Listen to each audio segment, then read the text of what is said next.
ഡൽഹി മുഖ്യമന്ത്രി അരവിന്ദ് കെജ്രിവാളിനെ കള്ളപ്പണം വെളുപ്പിക്കൽ നിരോധന നിയമം 2022 പ്രകാരം എൻഫോഴ്സ്മെന്റ് ഡയറക്ടറേറ്റ് (ED) അറസ്റ്റ് ചെയ്തിരിക്കുകയാണ്.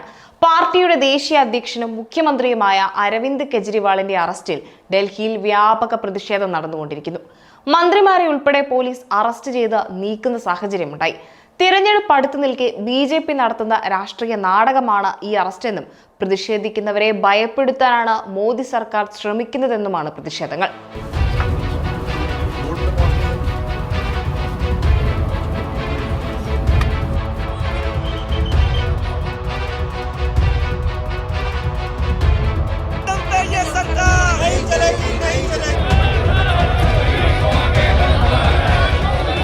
രണ്ടായിരത്തിൽ നിയമമാവുകയും 2005 നടപ്പിലാക്കുകയും ചെയ്ത PMLA കള്ളപ്പണം വെളുപ്പിക്കൽ തടയലാണ് ലക്ഷ്യമിടുന്നത്.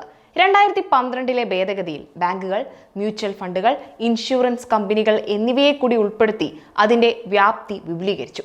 2021-22 ഡൽഹി എക്സൈസ് നയത്തിൽ നിന്നാണ് കെജ്രിവാളിനെതിരായ കേസ്.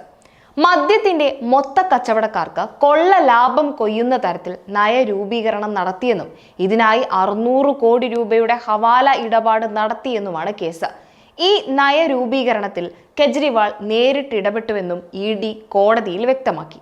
കേസുമായി ബന്ധപ്പെട്ട് 8 സമൻസുകളാണ് നൽകിയത്. ഇതിൽ പ്രതികരിക്കാനോ സഹകരിക്കാനോ കെജ്രിവാൾ തയ്യാറായില്ല. ഈ സാഹചര്യത്തിൽ കോടതി നൽകിയ പരിരക്ഷ പിൻവലിച്ചതോടെയാണ് അറസ്റ്റ് ഉണ്ടായത്. ലോക്സഭാ തെരഞ്ഞെടുപ്പിന് മുന്നോടിയായി തന്നെ ദുർബലപ്പെടുത്താനുള്ള BJPയുടെ ഗൂഢാലോചനയുടെ ഭാഗമാണ് തനിക്കെതിരായ നടപടിയെന്നാണ് കെജ്രിവാൾ പ്രതികരിച്ചത്.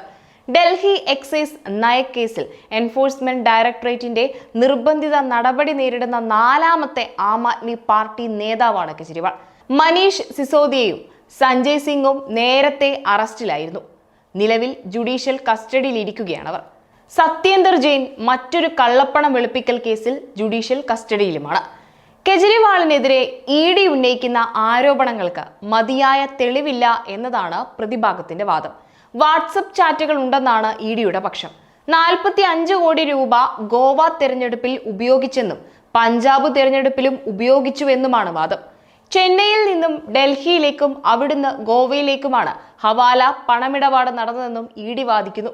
അതേസമയം പണമിടപാട് തെളിയിക്കാൻ എന്തിനാണ് അറസ്റ്റ് ചെയ്തതെന്നും തിടുക്കപ്പെട്ട് അറസ്റ്റിലേക്ക് കടന്നതിൽ രാഷ്ട്രീയ ഗൂഢാലോചനയുണ്ടെന്നും കെജ്രിവാളിനായി മനു അഭിഷേക് സിംഗ്വി വാദിക്കുന്നു. അഴിമതി തുടച്ചു നീക്കാനായി ചൂലുമായി ഇറങ്ങി തലസ്ഥാനം പിടിച്ച നേതാവിനെ പിടികൂടിയിരിക്കുന്നതും അതേ അഴിമതി ആരോപിച്ചാണ്. ജാമ്യം കൂടി നിഷേധിക്കപ്പെട്ടതോടെ പ്രതിഷേധം ശക്തം. നിജസ്ഥിതി ഏതുമായിക്കൊള്ളട്ടെ, ആം ആദ്മി പാർട്ടിയുടെ വളർച്ചയ്ക്ക് കോട്ടം തട്ടുന്നതാണ് നിലവിലെ ഈ കേസെന്ന് പറയാതെ വയ്യ.